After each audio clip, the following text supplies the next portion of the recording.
Hello, West Michigan. You are watching Alive and Well. I'm Lynda Balkema, and today I have a very special guest. We will be talking about substance abuse, the signs and symptoms, repercussions and consequences, treatment and recovery. It is my privilege to be interviewing, through no desire of his own, one of Muskegon's most controversial public figures. He is a lifetime resident who graduated from Reitz Puffer High School in 1975, went on to Central Michigan University and graduated in 1980. He then worked at West Shore as a tennis pro for 3 years before going to Detroit School of Law. He was one of West Michigan's most sought-after criminal defense attorneys with more not guilty verdicts than all of the other 200-plus criminal defense attorneys in town. He had repeated wins in high-profile cases in 6 counties. He was also arrested once for possession of cocaine and 3 times for the use of cocaine. He was disbarred, reinstated, had a setback, and is here to talk to us today about addiction. Welcome, Terry Nolan. Thank you, Lynda. Thank you for joining me today, Terry. It's not a problem. I don't have any problem talking about anything that you brought up in the introduction. Okay, wonderful. I'm glad to know that. And I really appreciate that you've been so candid about this. You've been thrown into the public eye because you've been popular, because you were so good at what you did. Well, thank you. And I do want to clear one thing up. Despite what some people might want, I've never been disbarred from the practice of law. Okay. There are different sanctions that can be issued against an attorney. One of them is disbarment. I have never been disbarred. I have been suspended. Currently, I'm on what's called inactive status. Okay, well, that's good to know, and I'm very sorry for that. I'm glad to know you were not disbarred. That's okay. You were on suspension. Correct. Okay, well, before we get into all the other repercussions, and we're going to be talking, of course, about the addiction problems, and I think people automatically assume, we talked a bit about this yesterday, that someone with addiction isn't usually a high-profile attorney that has the world, It looked like you had it all going for you. And, nobody would choose to give all that up. Well, let me say this first of all. The way the room's set up, I guess it would be easier if I just spoke into the camera. Sure, you go right ahead. Please do. I think it's an interesting point that you bring up.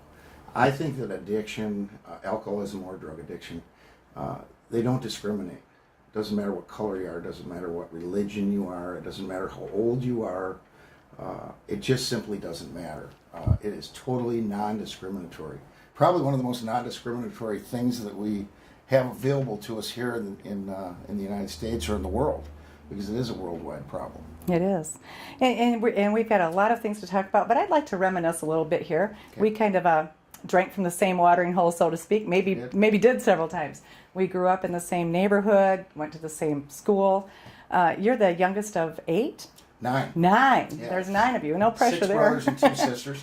And interestingly enough, talking about growing up, I think probably a contributing factor to what I'm dealing with today was the fact that, if you recall, when we were in high school, the drinking age was 18. I know. It didn't switch back to 21 until after we were 21 Until we years turned old. 21. I know. We thought, ooh, we got it. Yes, and I think that 18 to 21-year-old age group, I think that, at least for me, was very irresponsible during those ages, experimented with drugs during that time period, and had free access to the bars, liquor stores. As did a lot of people in those parties. days, yes. I remember parties in college where we had what were called progressives, and each room would serve a different type of alcoholic beverage, and you would go around and get just completely blasted by the time you hit every room in the hallway. And then there were also progressives where they literally had different drugs at each room. Wow. And so I think that the time period that we grew up in certainly was a factor in Contributed to contributed to a little bit. It was after the Vietnam War. I think drugs were rampant in the 70s. I remember in high school, drug dealers being within 2 or 3 lockers of mine. Wow. You know, at I Reed's didn't know Puffer. that. Reed's Puffer, and I was Yeah. going there. I didn't know Sure. that. Yeah. Well, being the youngest of 9 children, all a very successful family and a name that has been known around town, and they weren't a wealthy family, just successful. Every one of your siblings went on to be successful, as did you, and you're the baby, so no pressure. Well, you know. and again, I think historically, in terms of my family, I believe that a part in alcoholism and addiction is hereditary, and I do too. And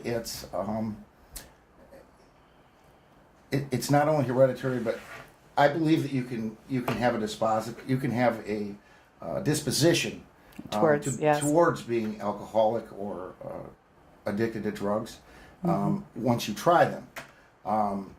I don't want to compare it to other illnesses, because other illnesses, I think it would be an insult to people who say have cancer, because they don't do anything to contribute to that. So that's not a fair analogy. But we do need to recognize it as a disease. As an illness. The difference being, obviously, at some point you have to choose to drink, or you have to choose to participate in that drug. And that's where the poor choice comes into play. And then I think at some point, then the illness can take over and can literally kill someone. Well, and that's an interesting fact. And I attended a funeral yesterday of somebody that did die of alcoholism. And we were saying, I had a good friend who they buried last week. So yes, he drank himself to death. Yeah, it affects your health. It affects all consequences in your life, your relationship. Absolutely. But it's interesting you say that, because choice, how much of it is choice? People will say, well, they just need to quit. That's easy for someone to say that can go out and socially drink a couple glasses of wine, go home and make, is alcohol or marijuana a gateway drug? I don't like to use the gateway. I don't like to use the word gateway. What I can say is this. I think that there's a huge difference between someone who's sober and someone who is in recovery. I know that for me, part of my entire recovery process is trying to be a better human being. Mm-hmm. At some point, I have a lot of self-knowledge. Now, me too. The literature that's available on alcoholism and addiction both say the same thing. You can have all the self-knowledge in the world, that's not going to save you. Right. However, it is helpful in knowing what to do and the things that you can do to try to save you.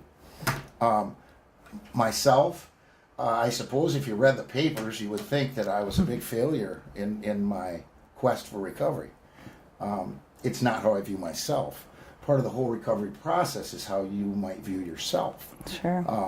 I view myself as a real success. I would say 10 or 12 years ago, I was probably close to death. My problem was so serious. I've worked very hard.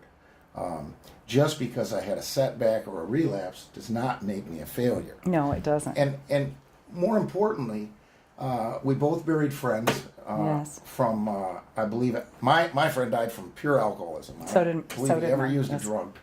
But at some point in time, I believe that he gets so beat down by the disease, or a person can, or by setbacks when they do try to get well, that they are so beat down by others, and they've already beat up themselves, that they can't dig out of that hole, and eventually they just simply drink themselves to death. Right. The depression stuff.